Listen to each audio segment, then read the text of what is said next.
Hi guys, I'm Adam Wilbourn from WhatCulture. Survivor Series 2018 has just finished and it was a weird show. Raw beat SmackDown 6-0 if you don't count the pre-show, despite how much WWE insist that you have to join them 2 hours before the pay-per-view starts. There was a traditional elimination match between all the geeks, all the tag teams on Raw and SmackDown, which SmackDown won, but apparently that doesn't matter. Enzo Amore made a surprise appearance later on in the night, trying to get some showtime for him, standing in the crowd when AOP were taking on The Bar. He was wearing a t-shirt, judging by what's been shown on Twitter, that said, "I'm doing fine," off of his "How You Doing" t-shirt. His actions would suggest he's not doing that fine. Apparently he was also removed by the same female security who tried to stop Gronk getting involved at WrestleMania all those years ago. And Drake Maverick, GM of 205 Live and manager of AOP, pissed himself.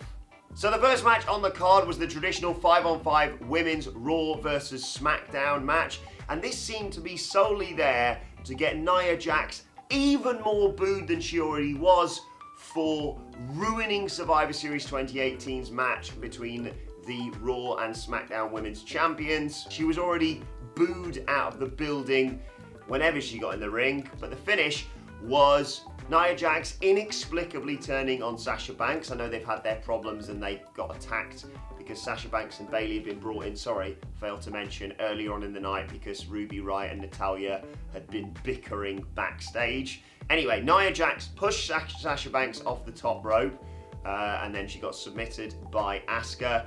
And then Nia Jax just came in and hit her dodgy leg drop that she often botches, but she didn't manage to this time. Congratulations. She and just most girls won the match for Team Raw and just got booed loads. The highly anticipated champion versus champion match was next. It was Seth Rollins, Intercontinental Champion, versus Shinsuke Nakamura, United States Champion. It was given plenty of time, and I get the feeling maybe a lot of us were just anticipating Dean Ambrose getting involved in this match, and so when he didn't appear and Seth Rollins just won with the curb stomp, it was a bit like, oh, when you see Seth Rollins versus Shinsuke Nakamura for the first time ever, you expect big things, but it was kind of just shoved in there. Looking back on it, Seth was always going to win because they wanted to paint Raw as this amazing, unstoppable juggernaut, which I'm sure Steph definitely won't gloat about on Monday Night Raw. But yeah, good little match, simple little finish. Kind of felt like there was an elephant in the room with Dean Ambrose not being there the whole time, but fine. Moving on, the Raw and SmackDown Tag Team Champions facing off came next. It was AOP with Drake Maverick obviously in their corner, taking on The Bar, Cesaro and Sheamus with the Big Show in their corner. And congratulations if you placed a bet that we'd get a big man versus little man situation with Big Show and Drake Maverick, but if you predicted exactly how that was going to go, I worry about you. Everyone got very excited at the beginning of the match. There was a weird moment where WWE just stopped using the hard cam shots and you're wondering what was going on. It ended up by looking at people in the comment section of our live stream and on Twitter that Enzo Amore had made an appearance, popped up and veiled himself. Apparently he'd been spotted during the Shinsuke versus Seth match, just sort of with a hood up, disguising himself. He saw this as the ideal moment to unveil himself with a little replica belt and a t-shirt, as I said, that says "I'm doing fine." Kind of like one of those blokes who turns up on his ex-girlfriend's lawn and says something like that. Should give you an idea of how fine he is. He got ejected by security, as I'm sure is all over Twitter. And then yeah, the match continued and I can't remember any of it because, as I said at the beginning of this video, Drake Maverick pissed himself. Did a little comedy bump into Big Show, who picked him up, held him on the apron, sort of choking him. I wondered if he was just going to choke him unconscious. And then, yeah, no, the GM of 205 Live pissed himself. This understandably distracted The Bar. AOP won. Did I mention Drake Maverick pissed himself? The only match with a championship on the line, it came next. It was Buddy Murphy defending against Mustafa Ali, and arguably, by this point, this was probably match of the night. These two delivered lots of high-flying stuff, really entertaining spots in this match. Buddy Murphy is still your Cruiserweight champion. This is the sort of exposure that the Cruiserweights deserve and should be given more of. They were given a decent amount of time as well on this pay-per-view. So yeah, really enjoyable little match. The men's traditional 5-on-5 Survivor Series elimination match was next. Poor Samoa Joe. He was in it for a minute, maybe. You got this exciting break of offense off against Drew McIntyre and then got Claymored and thanks for coming, Joe. Guess who was the first person eliminated on Team Raw as well? No prizes for guessing, it was Finn Balor. What the bloody hell are they doing with those two?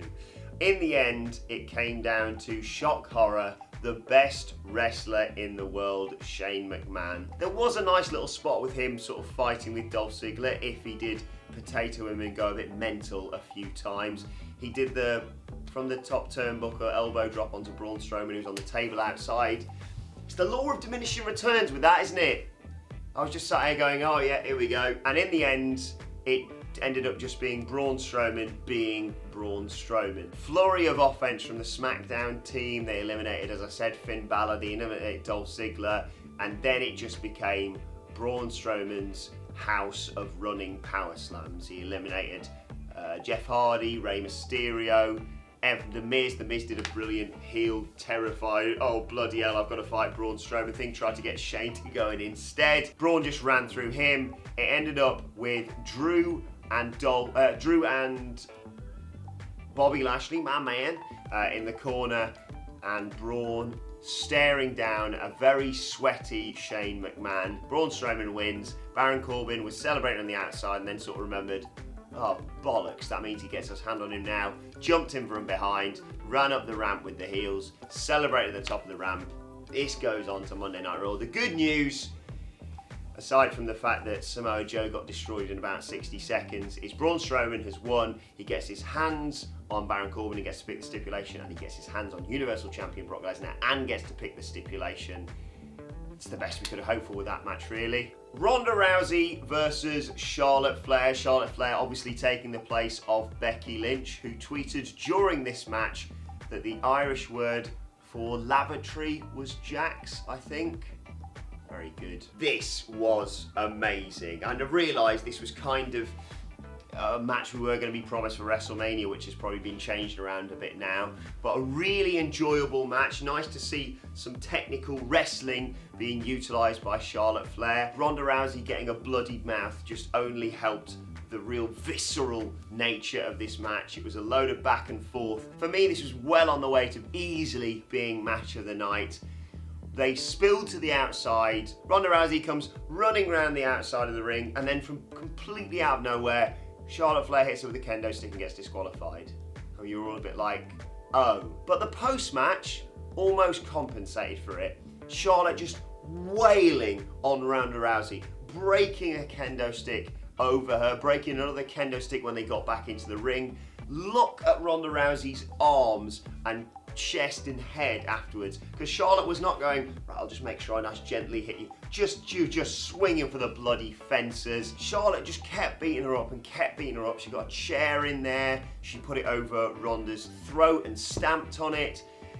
There was officials in there. Charlotte attacked the officials, then more security came down and got involved. More official WWE people came down and eventually ejected her from the ring. And then as Ronda Rousey was leaving, people started booing it. I say people, almost everyone was booing her, and this was the hometown crowd for Ronda Rousey. They're smart enough now to know that, right, you've given her the victory in a sort of cheap way, and you've beaten her down to try and make us cheer us, and we're not going to do that just because you say so. It's all about Becky Lynch right about now.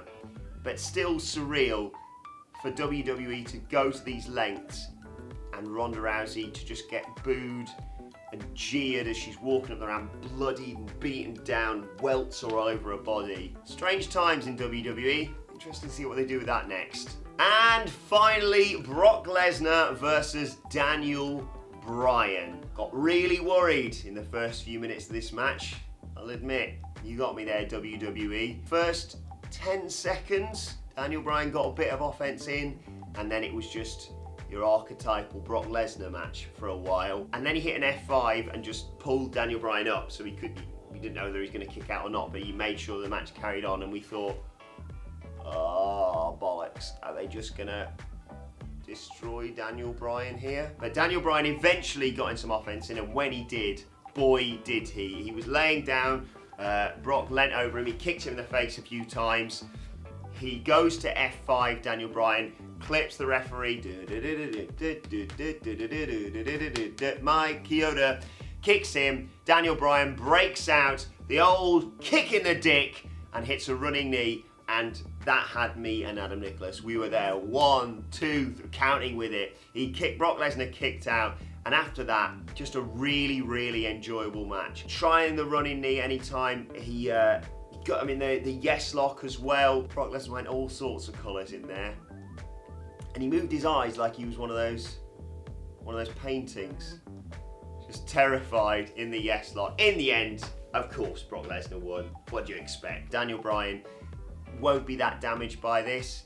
Brock Lesnar wins, lol. But a really entertaining match. A weird Survivor Series. Very disappointing in parts. Raw won 6-0. Enzo Amore made an appearance. And I'm not sure if I already mentioned this, but Drake Maverick pissed himself.